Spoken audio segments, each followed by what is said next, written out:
Trump के 15% tariff से भी भारत को लाभ, किन उत्पादों पर लगेगा शुल्क और किन पर नहीं, समझिए पूरा गणित। अमेरिकी सुप्रीम कोर्ट के फैसले के बाद राष्ट्रपति डोनाल्ड ट्रंप ने भारत समेत कई देशों पर लगाए गए ऊंचे पारस्परिक शुल्क को घटाकर 15% कर दिया है, जिसका भारत को सीधा लाभ होगा।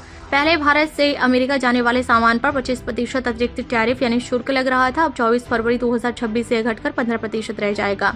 यह फैसला 150 दिनों के लिए अस्थायी तौर पर लागू रहेगा। 20 फरवरी को व्हाइट हाउस की ओर से इसका आधिकारिक आदेश जारी किया गया।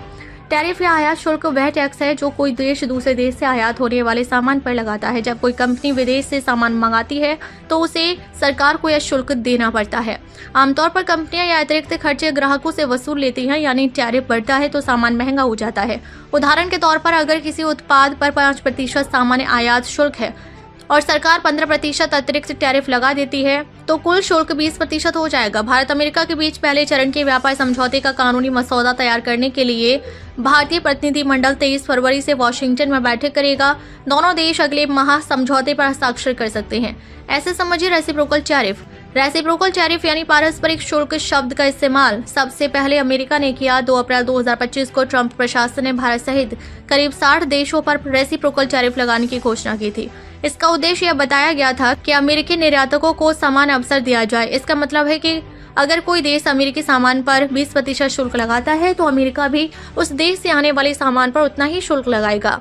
यह शुल्क पहले से लागू सर्वाधिक पसंदीदा राष्ट्र यानी MFN ड्यूटी के ऊपर लगाया जाता है, यानी यह अतिरिक्त टैक्स होता है।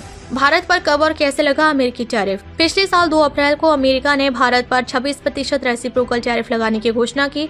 अगस्त 2025 में रूस से कच्चा तेल खरीदने के कारण भारत पर 25% अतिरिक्त दंडात्मक शुल्क लगाया गया। इससे कुल टैरिफ 50% तक पहुंच गया। फरवरी 2026 में भारत अमेरिका के बीच अंतरिम व्यापार समझौते के ढांचे पर सहमति बनी। फिर अमेरिका ने दंडात्मक शुल्क हटाने की घोषणा की और टैरिफ घटाकर 18% कर दिया।